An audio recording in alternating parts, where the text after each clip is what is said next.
Interestingly, Sarsfield is also not under our control. I don't understand how the Westerlands has ended up sort of breaking off into different sort of fragments and whatnot. But we'll do our best to bring all of them back under our control. Hey, we won the war, so our ambition in that sense has been filled, and we've got another marshal. So 15 marshal, great. Oh wow, there's a very limited option of things to do now. Maybe because we're not married, but we are betrothed. Exalted among men, 3,000 prestige. Oh yeah, we could do that pretty soon. And then we'll be Stannis the Great. I feel like there've been probably a lot of Stannis the Greats though, so maybe it's like Stannis the Great the Fourth. It's interesting that all of my plots that they're suggesting anyway concern people I basically have never heard of, much less give a shit about. So I don't know if we're going to get much in the way of ransoms here, so it might just be enough interest, especially considering they're all Westermen, to just release them, because I plan for these to all be my vassals fairly soon. So let's hope they all remember how merciful Stannis is, and how not merciful What's-His-Face of Golden Tooth is. And the Iron Kingdom is back to being... The Iron Kingdom? The Seven Kingdoms are back to being all one sort of homogenized nation thing. Man, I'm gonna have to turn off our auto-end plots. That's super annoying. We've only got 6 against us now. So there we go. Thank you. Alright. Okay. Okay. Good. So yeah, I've started a tournament. I feel like Stannis has got a good shout. He's a good age. He's a good fighter. He's got a high martial score. Yeah, I'm pretty intrigued to see how. And you know, it's home crowd, so home advantage. You know. Well, our troop count is looking pretty good. I think is the word. Good. Oh wow, Miles Dondarrion has been maimed during the tournament. That is unfortunate. That's bad luck, Miles.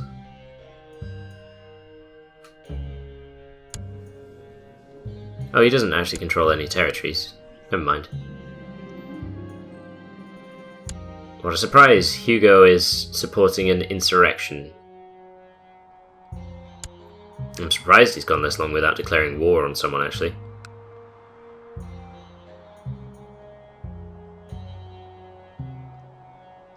Oh, I take it back. Riverrun is fighting to install someone else as Lord Paramount, well, Lady Paramount of the North.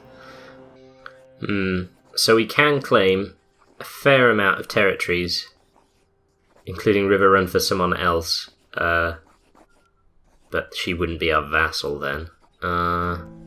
But it only is possible while he's at war, so maybe it's not worth doing. Ooh, we can just claim Red Lake, without declaring war on the throne, bad looks.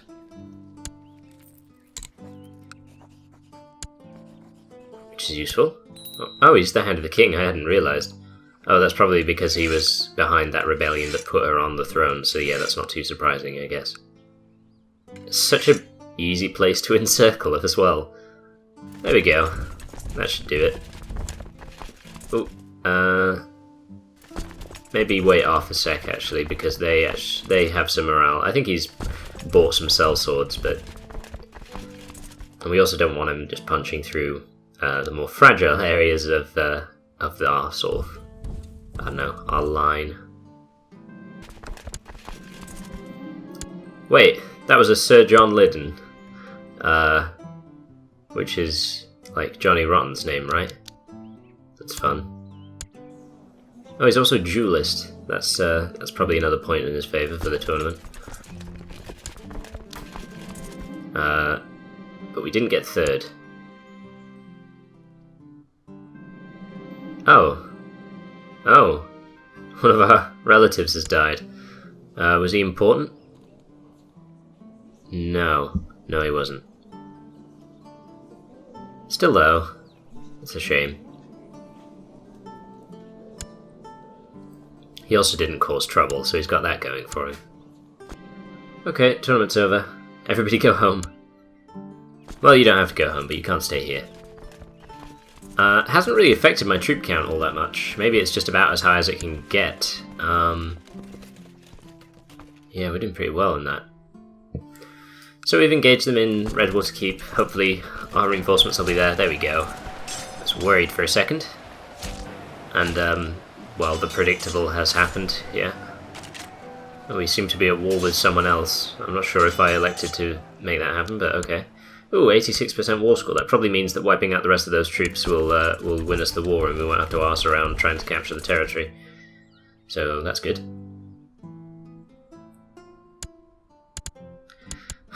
The vassals of the Iron Throne are too autonomous to accept being replaced as leaders. But there's no leaders. You can't replace someone who isn't there. Considering how long it took to get that one territory in the Stormlands, the Westerlands, getting Redwater Keep has been very straightforward indeed. I hereby command you to lay down your arms and end your wars of aggression. If you ignore this command, I will brand you traitor and enemy of the realm. You win this time. I had to go ahead and say how straightforward it was, didn't I? I had to say that. I mean, technically is there anything to stop me from going to war with him again further down the line? No, not really. It's not worth being branded a traitor because all of your vassals hate you, and it is just one territory. It's just very annoying that she happened to step in when I was at 94% war score, because if I had just been that little bit quicker, then this wouldn't have been a thing. Alright, let's hold a feast. Let's get those vassals crazy happy and stuffed with food. And, you know, we have so much money, we may as well spend it on something. We can claim Hunt Hills for one of our vassals, so I don't see why not. Wait, there's a revolt against Queen Melessa led by Sir Raymond of Highheart. In fact, followed solely by Sir Raymond of Highheart as well, so good on him, really. Oh, right, yeah, I forgot that I couldn't have feasts and wars at the same time. Holy shit, 77% war score, that's alright. Now, the rest of their troops... it's a shame there's attrition here. Wow! They've covered a lot of ground very quickly. We could raise more vassals. I don't know, I might just chase them down. In any case, I just want them to get out of that territory as soon as possible, really. Because, you know, attrition. Oh, it's okay, it's like a 12k limit, so I'm guessing that they're not going to lose too many troops, even if they do lose some to attrition, which is pretty likely, because it'll take them a month to get out of there. Yeah, that wasn't so bad.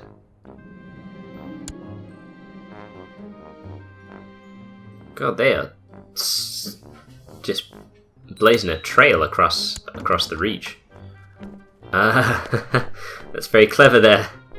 Very clever there, Elenia. No, I think we'll go with the non-matrilineal marriage, if that's alright with you. Nice try, though. Okay, so well, Stannis is married again, and we can hold a wedding feast. So, I mean, is that alright, even though we're at war? Probably, actually. We did marry What's-Her-Face of the Westerlands with an older Stannis when they were at war with each other. We were, like the honeymoon was her going to prison, really. That was a crazy chapter in the life of Stannis, wasn't it? Well, life of a Stannis. Yeah, let's spend shitloads on the feast. Whoa, just 100 of free money there. Grand. Well, this is going well. No idea who he is, but okay, don't come to the feast. Oh, seriously? Gwaine of Driftmark? Didn't we give him his territory? Was it? Maybe it might have been previous Stannis, but still. Such enmity, considering he owes everything to Stannis's. Well, that war that I didn't really know much about, I guess it was a rebellion. That's pretty much over. And we're also catching up to those Hunt Hills troops. That's an interesting strategy, I have to say, just running away so that you can't possibly get enough war score. I think that's a pretty clever way of doing it, because they got very far. Are they going to escape? Cool. Getting married. Welcome to the wedding.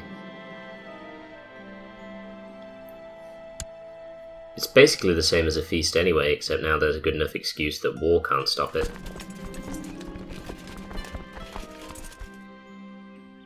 Alright, it's feast o'clock. Everybody be feasting.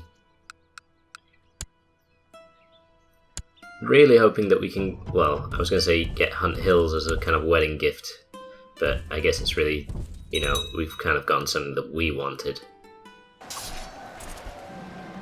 Oh, I feel like I should call this episode The Hunt Hills Becomes the Hunted, unless it, like, spills over into another one or something. Oh cool, the bedding ceremony.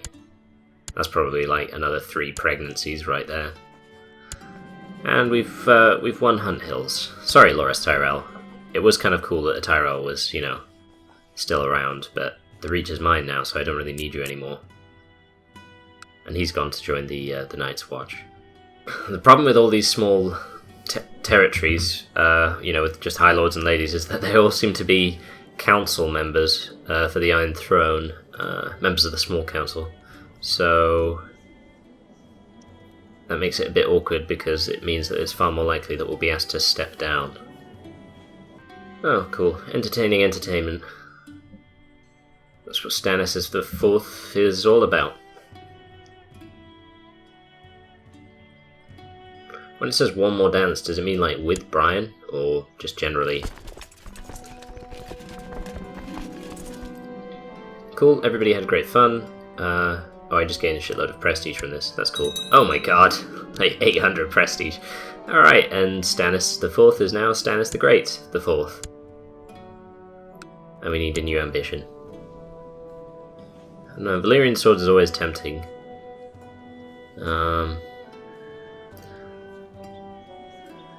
Increase stewardship. Stewardship is pretty low, in that it's 2. Could have a daughter, could have 5 children. Let's go for 5 children. Come on, aim high. You know, even if you don't make it, you'll probably end up with like 4, so that's pretty good. That's a good try there. Oh my god, so many levies. 330,000-ish. That's a shame. We can just depose the liege, but somebody else will take over. That's not quite what we were after. A lot of things we can declare war on. We could just take King's Landing, but I don't know. Seems a bit weird, because then she would be queen, but without like any kind of territory. We do have a de jure claim on the Kingswood, though. Presumably because we own so many of its constituent territories, just as independent, sort of non-high lordship territories, so that's something, I guess, you know.